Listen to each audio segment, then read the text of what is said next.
L'homme est un être unique, non pas parce qu'il croit l'être, non pas parce qu'il a l'impression de l'être, à cause des facultés qu'il a développées au cours de l'involution, mais parce qu'il doit se réaliser dans sa lumière.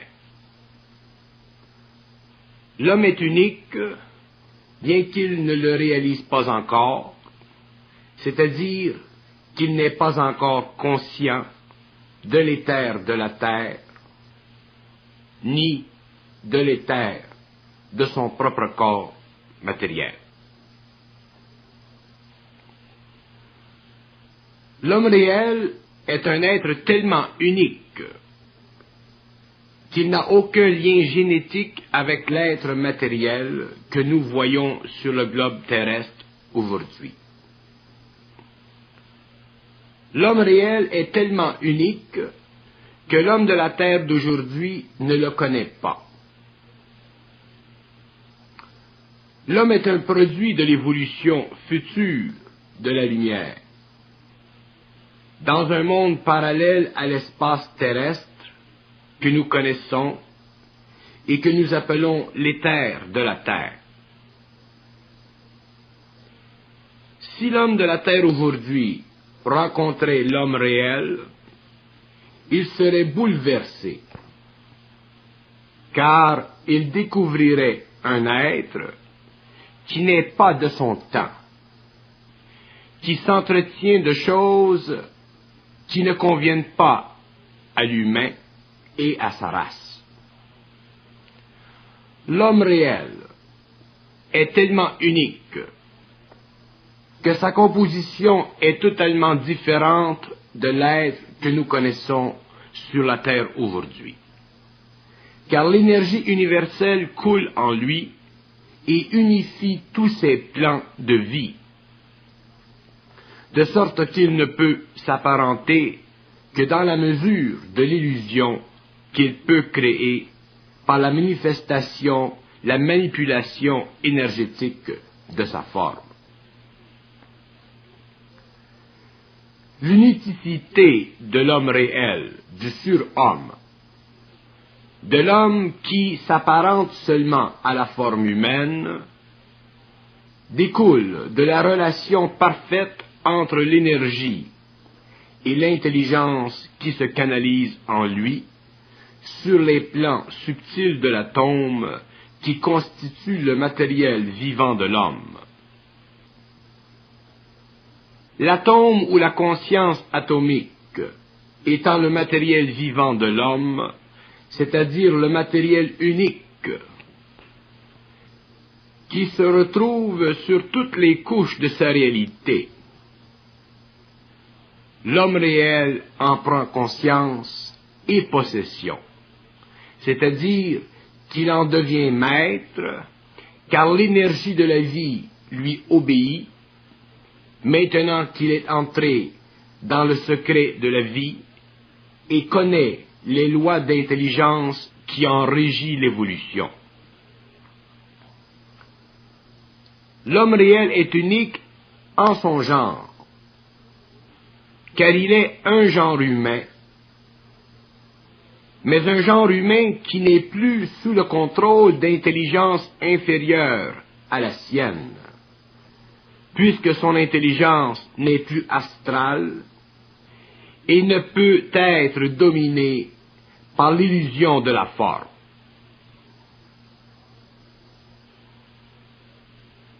En tant qu'être unique, l'homme réel est une descendance directe des êtres lumineux qui gouvernent la galaxie, derrière et au-dessus des plans qui engendrent dans la galaxie les différentes formes qui servent à modeler des races inférieures à l'intelligence réelle.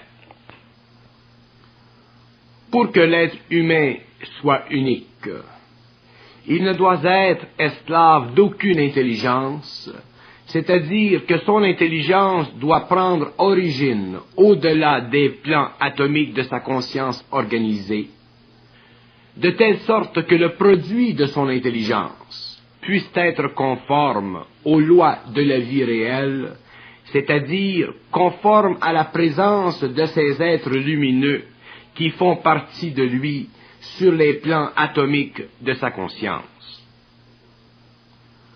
En effet, les êtres lumineux font partie des plans de la conscience atomique de l'homme et ont le pouvoir d'habiter l'homme sur tous les plans de sa conscience organisée.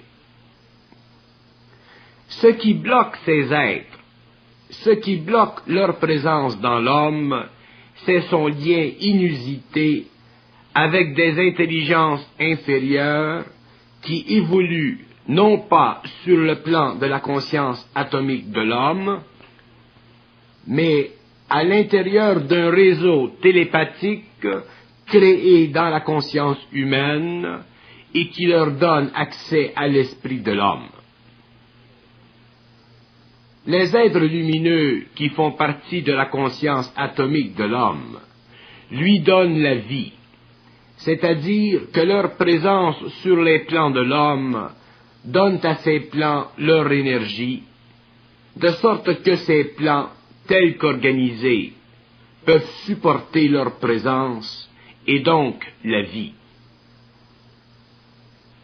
Mais la vie qu'ils donnent à l'homme est contaminée par d'autres intelligences inférieures, de sorte que la vie que semble vivre l'homme n'est pas la vie réelle, c'est-à-dire la vie de l'esprit, mais la vie de la forme. Et la vie de la forme, à cause de son infériorité, ne peut permettre que l'homme exécute sur la terre ou manifeste sur la terre la vie réelle. Et tant que l'homme vit la vie de la forme, la vie réelle attend derrière et au-dessus des plans pour se manifester.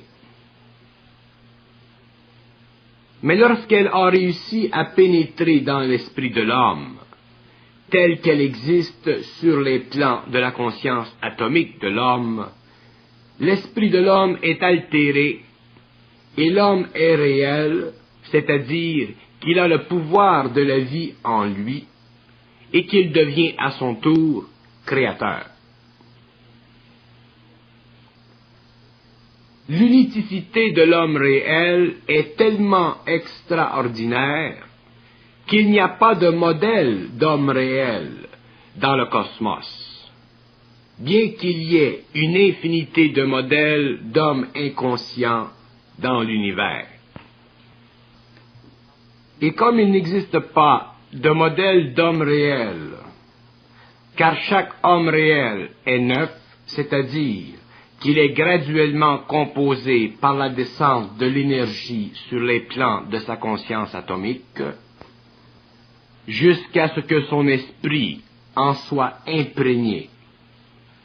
Un tel homme n'a pas de début et n'a pas de fin, car le début et la fin n'existent que pour l'homme modèle, l'homme créé selon les lois de l'impression sur son cerveau.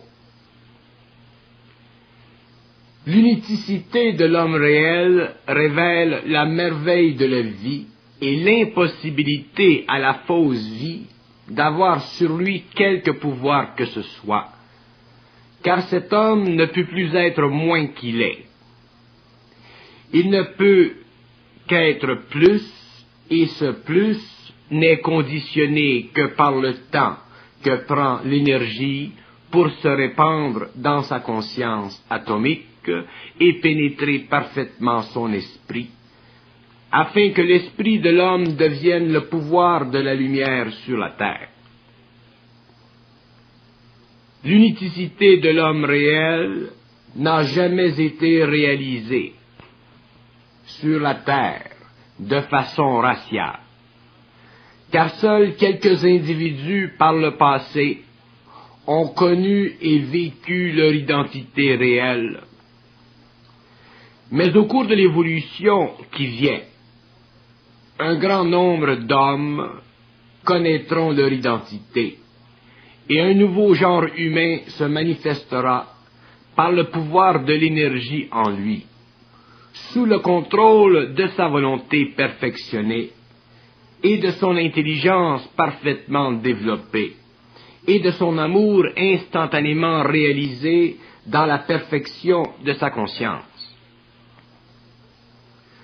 L'unicité de l'homme réel contrarie toutes les lois de l'involution, à un point tel qu'il est obligé, à un certain point de sa manifestation sur le plan de la terre, de se retirer avec ceux qui font partie des mêmes forces de vie que lui, afin de pouvoir, sous des conditions qui émanent de sa vision des choses, créer une civilisation à la hauteur de son intelligence, à la hauteur de sa volonté, et dans le cadre de son amour pour la vie,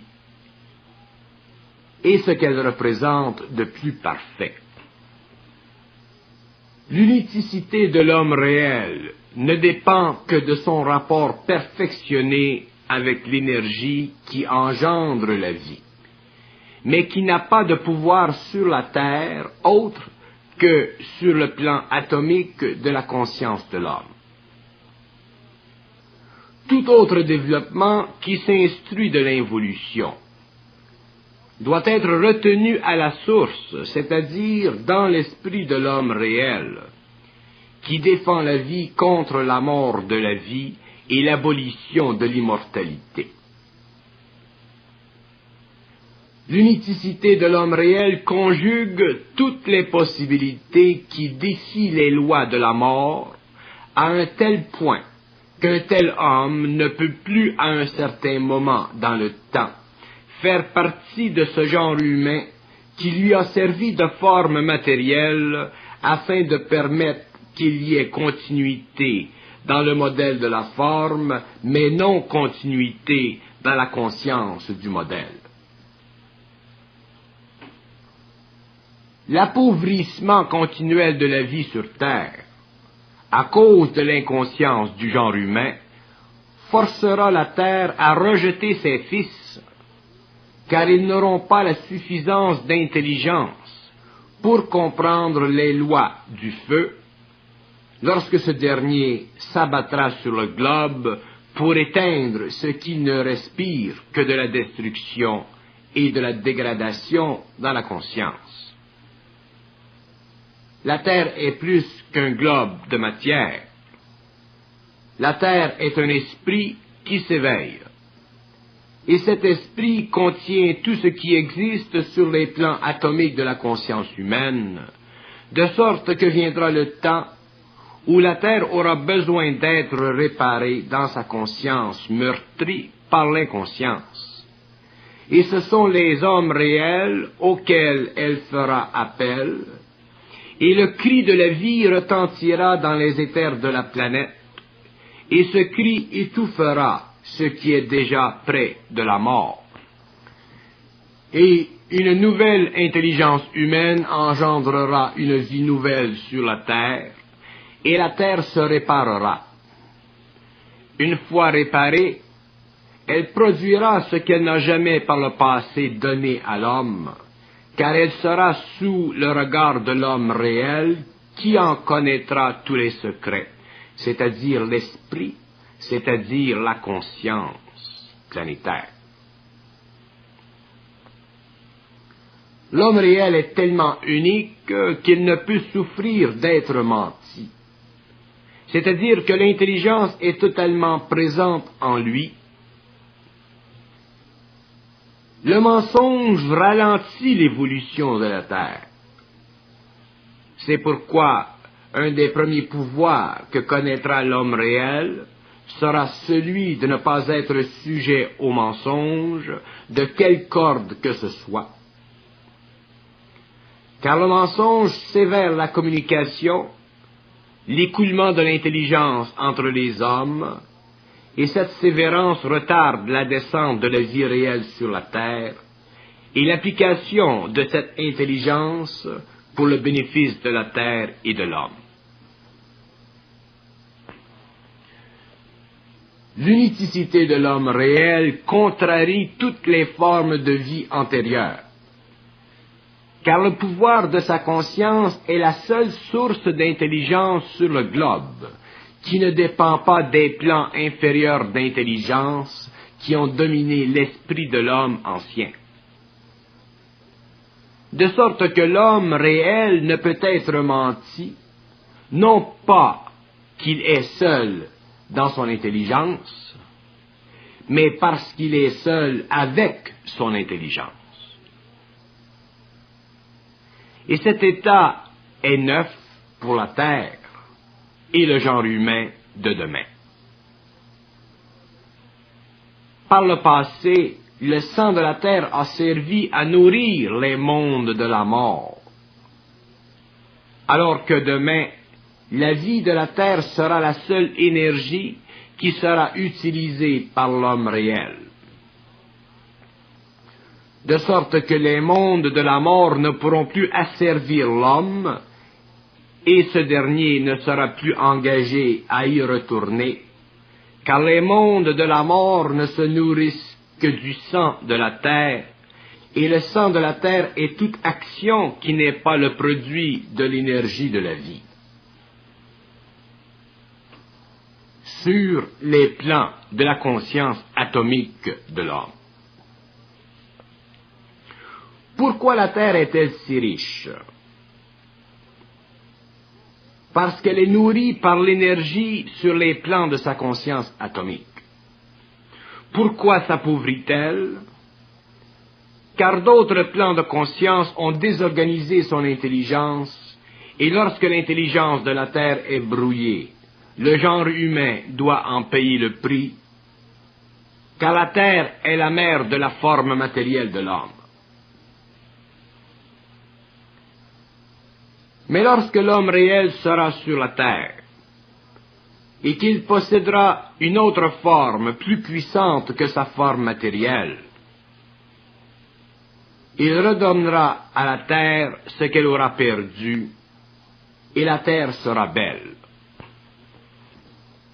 L'unicité de l'homme réel ne dépend pas seulement de son intelligence réelle, mais de son pouvoir sur la vie de la terre. Pourquoi ce pouvoir sur la terre? Car il est né de l'intelligence qui a donné à la terre sa vie. Et lorsque cette intelligence ultime vibre dans l'homme, il n'est plus esclave de sa forme charnelle et des lois de la matière de la terre. Il devient maître de tout ce qui fait ou ce qui a fait de la terre un lieu dans l'espace où il est bon de vivre. Si l'homme réel est fils de la lumière, il est aussi écrit qu'il est maître de lui-même, c'est-à-dire qu'il est lui-même capable d'interpeller la lumière, afin de se soustraire aux lois de la matière inférieure qui n'existent que pour supporter des systèmes de vie qui ne sont pas encore dans la lumière de la vie.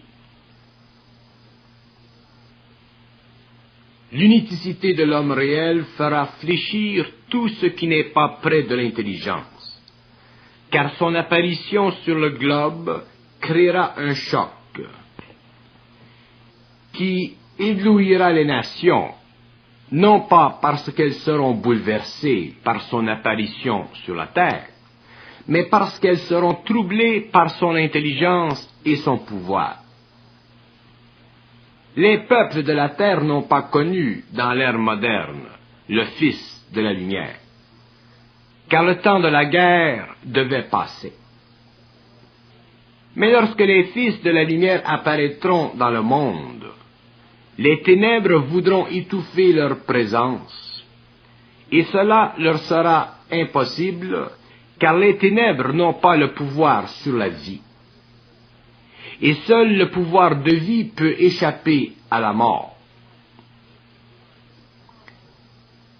Les ténèbres seront impuissants et les fils de la lumière, les hommes réels, appelleront leurs frères qui regardent de loin la terre, et ces derniers viendront pour créer sur la terre une nouvelle science, afin que les hommes puissent reprendre le temps perdu. Mais cette science sera connue et comprise par l'homme réel, car l'homme réel sera déjà dans l'intelligence de cette science.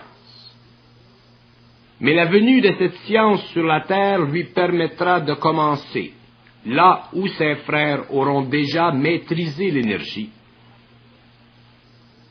Car l'homme réel doit apprendre à maîtriser l'énergie. La maîtrise de l'énergie fait partie du mouvement de la vie intelligente dans le cosmos, et lorsque la vie intelligente a suffisamment évolué pour maîtriser l'énergie, cette vie intelligente peut former une civilisation à la hauteur de son intelligence.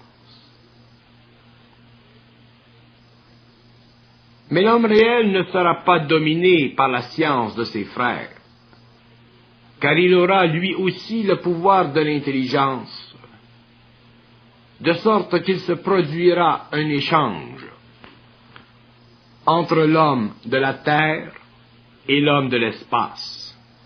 Et cet échange sera fondé sur les lois de l'amour que connaît l'homme réel de la terre et qui n'est pas connu de l'homme de l'espace, ni de l'homme inconscient de la terre. Alors l'homme réel de la terre enseignera les lois de l'énergie de l'amour à l'homme de l'espace, et ce dernier enseignera les lois de la science de l'énergie à l'homme réel de la terre. Les lois de l'énergie de l'amour sont plus grandes que les lois de la science de l'énergie, car l'amour est le plus beau des principes et le premier. Et la grandeur de l'intelligence doit être harmonisée à la beauté de l'amour parmi les races d'hommes réels qui évoluent dans le cosmos, afin qu'un jour, dans un avenir éloigné, la volonté universelle puisse régner partout dans l'univers, à tous les niveaux de la création et à toutes les échelles de la réalité. Voilà pourquoi l'homme réel est unique dans son genre humain, car il détient les clés de l'amour réel, qui ne se manifeste que dans les terres, alors que ses frères détiennent les clés de l'intelligence, de la science, de l'énergie. L'unicité de l'homme réel découle de la réalité même qu'il incarne, c'est-à-dire de la réalité qui n'a pas encore sur le globe été manifestée, qu'à quelques exemples près. Mais cet homme réel de demain, bien qu'il représente ce qui est de plus élevé jusqu'à nos jours, ne s'apparentera à rien qui, dans le passé, fut grand sur terre, car l'énergie de la création ne se répète pas. Elle ascende, se perfectionne et rend plus parfait et plus puissant ce qu'elle habite.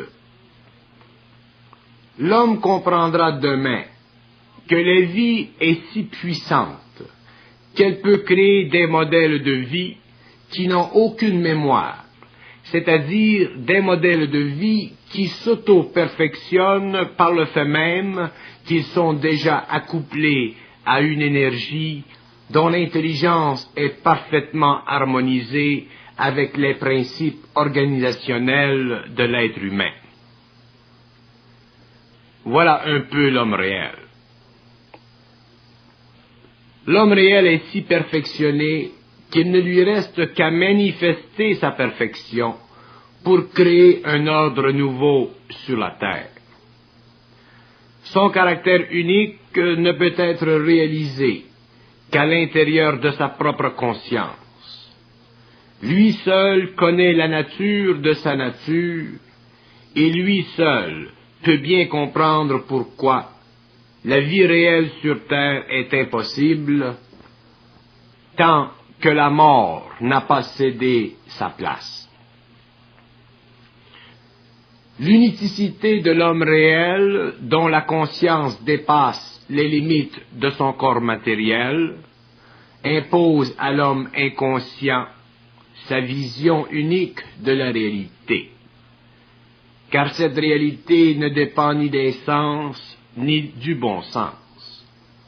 Cette réalité ne dépend que de la descente dans la matière, de l'énergie primordiale organisée selon les lois d'harmonie de l'univers invisible, d'où prend forme le cosmos en évolution.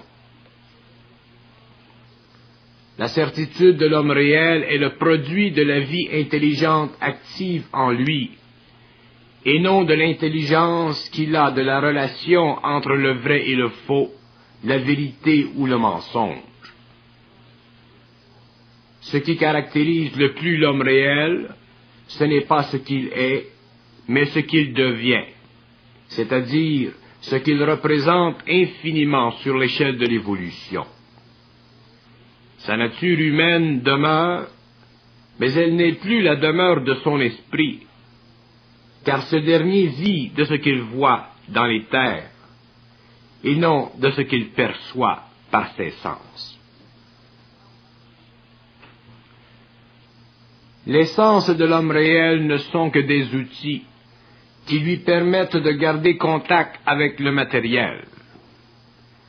Ils ont perdu la valeur aveugle de l'homme inconscient, qui vivait de leur impression parce qu'il n'était pas encore né à la vie, c'est-à-dire à l'invisible de lui-même. La vie réelle, c'est l'entrée de l'homme réel dans l'invisible, c'est-à-dire dans la manifestation de la réalité sur le plan atomique de sa forme matérielle. Cette vie est tellement réelle qu'il est normal qu'elle ne puisse être connue ou reconnue ou comprise, même philosophiquement, par l'homme inconscient, qui se sert de la forme des mots pour essayer de saisir le réel de la vie. Voilà pourquoi l'homme réel ne peut être réel que pour lui-même, qu'en lui-même, et qu'en relation avec ceux-là qui sont dans la même réalité. L'unicité de l'homme réel relève du fait qu'il ne porte en lui aucune mémoire de son passé planétaire, de sorte que sa présence sur le globe intervient instantanément dans la conscience évolutive de la planète, alors que les peuples ne peuvent absorber une réalité humaine qu'ils ne peuvent incorporer à leur réalité psychologique et planétaire. De sorte que l'homme réel, en intervenant instantanément dans la conscience des peuples, peut commencer à les faire évoluer, afin de créer un support d'incarnation plus évolué pour l'avenir de la 6e race. L'homme réel ou le surhomme ne peut intervenir dans le cours de l'évolution que lorsqu'il a parfaitement intégré sa conscience humaine avec sa conscience universelle. Alors il lui est possible de comprendre tous les aspects de l'évolution de l'humanité et de travailler avec les frères à la construction d'un pont entre la Terre et la galaxie,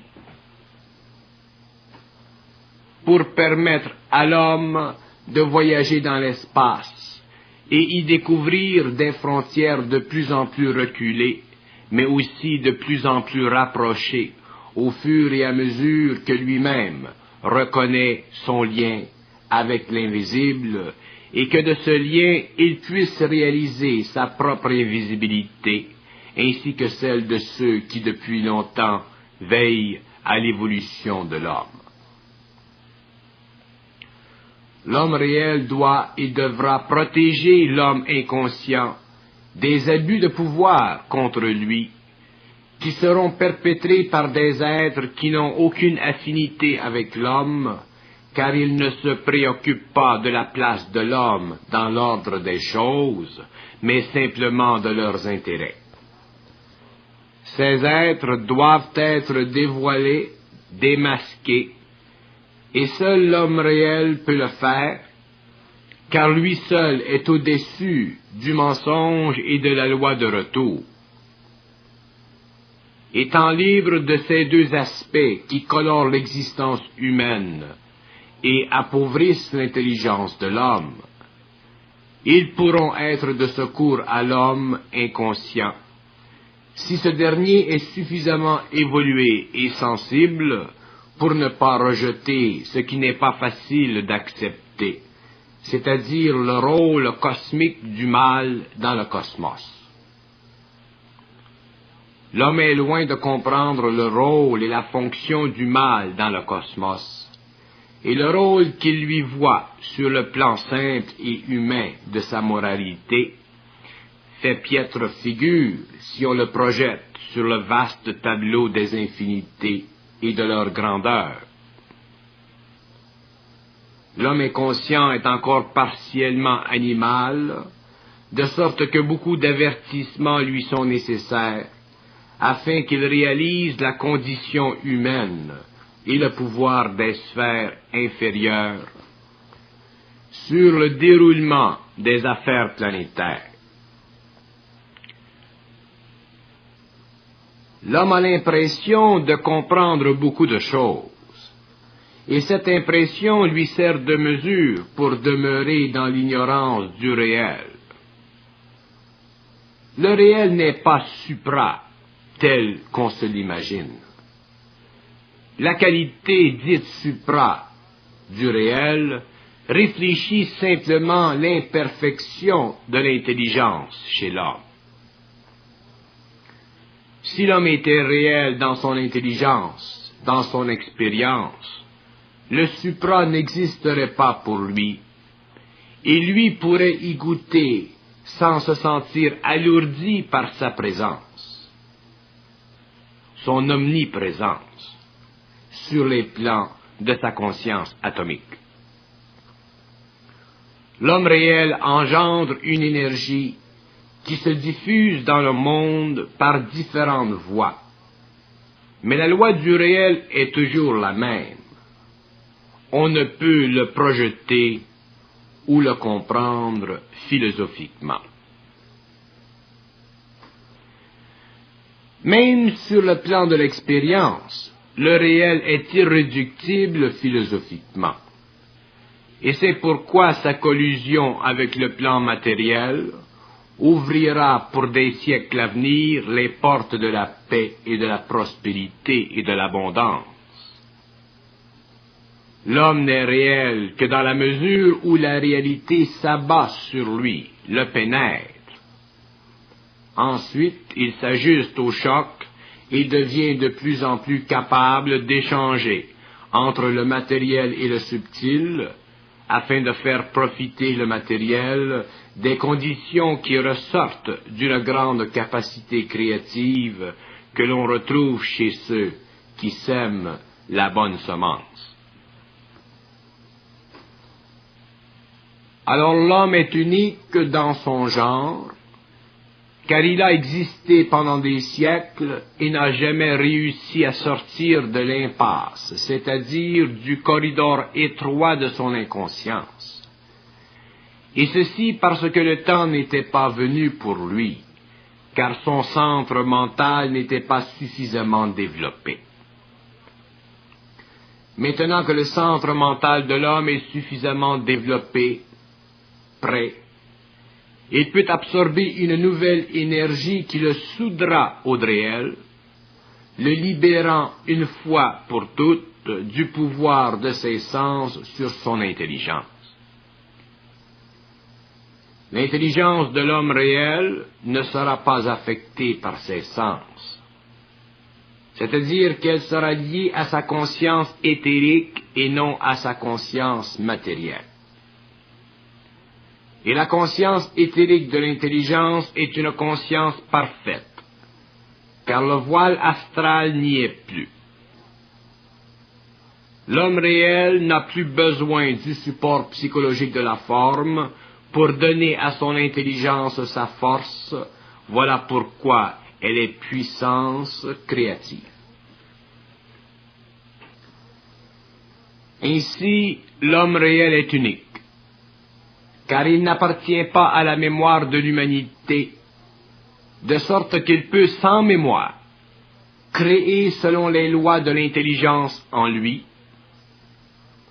Son appui est lui-même, son intelligence est lui-même, son énergie est la descente de l'intelligence en lui. Il est unique, car jamais, depuis le début, l'homme n'a été son seul maître à bord. Jamais l'homme n'a pu voir ce qu'il verra. On lui montrait ce que l'on voulait qu'il vût. Même la mort est devenue pour lui un fait réel de la vie, lorsqu'en fait, elle n'est qu'un événement sur lequel il n'a aucun contrôle, car il n'est pas dans l'intelligence pure de son énergie vitale à tous les niveaux de sa réalité multidimensionnelle. Comme l'homme par le passé trafiquait à son insu, malgré lui-même, avec des forces qui le moulaient, qui le faisaient progresser ou le retardaient, il ne peut jamais prendre contrôle de son expérience. Et par le fait même, cesser de vivre expérientiellement. Cette époque sera révolue, car l'homme connaîtra autre chose que l'impression. Il connaîtra l'énergie telle qu'elle est, c'est-à-dire qu'il reconnaîtra ses différentes fonctions et ses différentes facettes, de sorte que sa vie réelle sera constamment créative, car il pourra constamment ajuster cette énergie à ses besoins, car il sera au-delà du voile de l'ego qui l'empêcha par le passé de comprendre les lois de l'énergie pour se soumettre aux lois de la forme. L'homme réel est unique, car il n'est plus un pion de la hiérarchie astrale, il est un voyageur dans le temps de l'esprit, l'éther. Cette liberté lui ouvre les portes de l'éternité, c'est-à-dire de ce vaste domaine où l'esprit est libre comme il fut créé, c'est-à-dire comme il fut dès le début de son avènement dans l'univers de la lumière, avant que la forme ne prit sur lui le contrôle, parce qu'il n'avait pas suffisamment d'expérience pour s'en extirper. L'âge de l'intelligence réelle marquera le début des temps postmodernes, où l'homme réel noyautera les forces qui serviront à le dégager du lourd fardeau du travail mécanique, afin qu'il puisse se servir à même le réservoir infini d'énergie, d'où tout l'univers tire sa substance, et il aura le moyen véritable de se maintenir à l'écart des pièges que lui tendent les forces de l'intelligence astrale, qui soutirent de lui ses énergies, afin de construire leur propre monde déchu ou hautement spirituel, selon le stage de leur évolution. Autant l'homme inconscient a participé inconsciemment au maintien du plan astral, autant l'homme réel, le surhomme, n'interviendra sur ce plan que pour empêcher que l'humanité retourne en arrière et décline dans son évolution. La fusion entre le mortel et les forces de l'intelligence sera la sécurité éternelle de l'humanité contre tout retour à l'âge de l'intelligence déchue. L'homme réel sera la clé de voûte de la nouvelle évolution, et ceux qui auront réalisé la présence de l'énergie créative en eux ne pourront jamais retourner dans le passé, c'est-à-dire qu'ils ne seront plus jamais les prisonniers du temps ni de l'espace. Car le temps doit être un continuum d'évolution, comme l'espace est une dimension de déplacement. Les deux aspects de la réalité universelle, le temps et l'espace, parfaitement intégrés dans la conscience humaine supérieure, permettra à l'homme de délier ce qui fut lié dans le passé, c'est-à-dire que les morts pourront être libérés de leur prison temporelle et envoyés en incarnation sur des planètes plus évoluées, où ils apprendront les lois universelles et pourront plus tard revenir sur la terre s'ils veulent, renflouer les rangs d'une humanité qui aura progressé et qui ne pourra plus être retardée dans son évolution par des êtres trop inférieurs en expérience et en mémoire pour lui apporter de la lumière, de l'intelligence. L'unicité de l'homme réel n'est pas à confondre avec le caractère particulier de l'homme inconscient. L'homme réel ne dépend pas de la terre matérielle. Il tire ses ressources des énergies de la nature sur les sous-plans de la matière. Et de ces énergies, il construit ce qu'il a de besoin pour évoluer. Sa relation avec la terre matérielle est une relation de vie et non une relation de survie.